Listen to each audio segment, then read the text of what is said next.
Okay, I gotta talk about Pokemon Journeys because this show has me freaking going crazy, bro. So, Ash and Go's relationship is literally I'm going crazy right now, bro. Like I'm freaking bouncing off the walls and shit. I'm screaming. I'm bouncing up and down because literally they ain't even trying to hide this gayness anymore. You're just gay. These boys are gay. So, I'm going to talk about like the queer coding in Pokemon Journeys because it's like the writers know exactly what they're doing. So let me show you.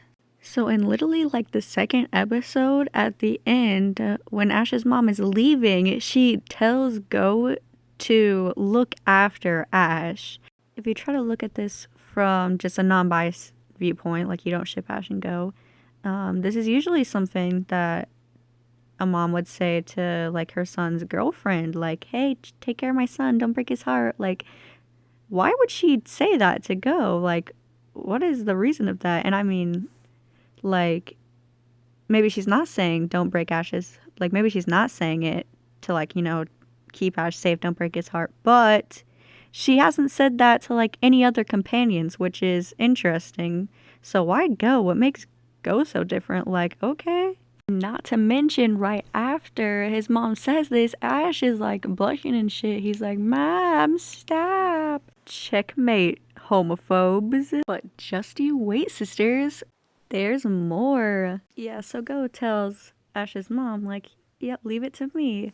But then later he even says this, like in a different episode. He says, like, yeah, don't worry, I'll look after Satoshi.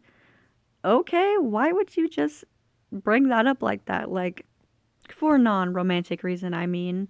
And also, what's up with them literally like hugging and touching each other all the time? Like, obviously you can do that with your friends platonically, that's fine, but I do think that Ash and Go do it a lot.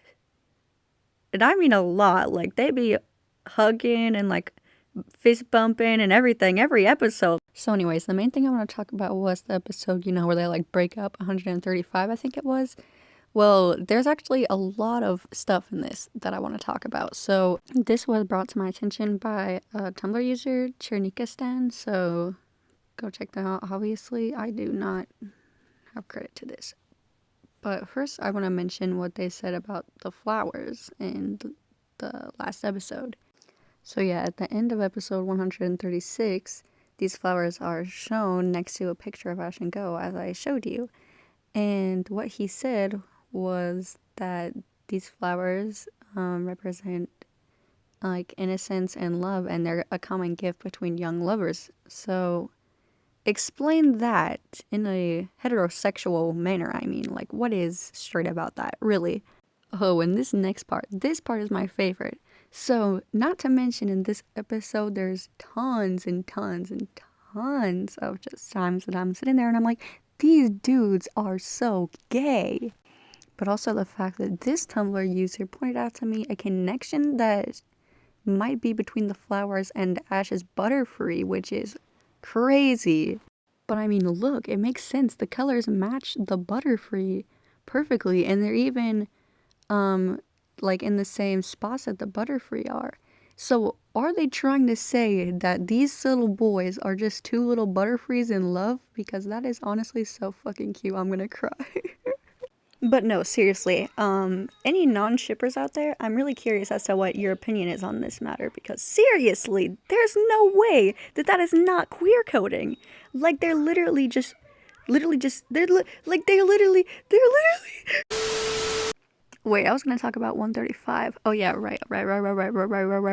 So in episode 135, we have this little moment where Go is either about to tell Ash about him planning to go on a journey on his own or confess his feelings for him. Whichever one it was, it would have been gay as hell. But besides that, there's even something even more crazy, bro. Even more crazy. Mind-blowingly crazy, bro. Also, thank Chernika-san on Tumblr. He is my lord and savior. So you might have thought he was done being gay for the episode, but oh, brother, you are so wrong. So right after he does what I just talked about, he then looks up at this moon and says, Hoshi wa totemo kirei yo na. Forgive my bad Japanese, but that means the stars look beautiful tonight, right? Or kind of something like that. And if you noticed, I mentioned he was looking at the moon, and he was. And well, why was he talking about the stars while looking at the moon? Well, in Japan, the phrase "suki ga kirei desu ne" means the moon is beautiful tonight. So why did Go just talk about the stars while he was looking at the moon? He could have just said that phrase, right? Well, yes, but however, in Japan, that actually really means I love you. And why they don't just say aishiteru or another phrase that means I love you, I don't know. But that's what it means. So what am I trying to say here?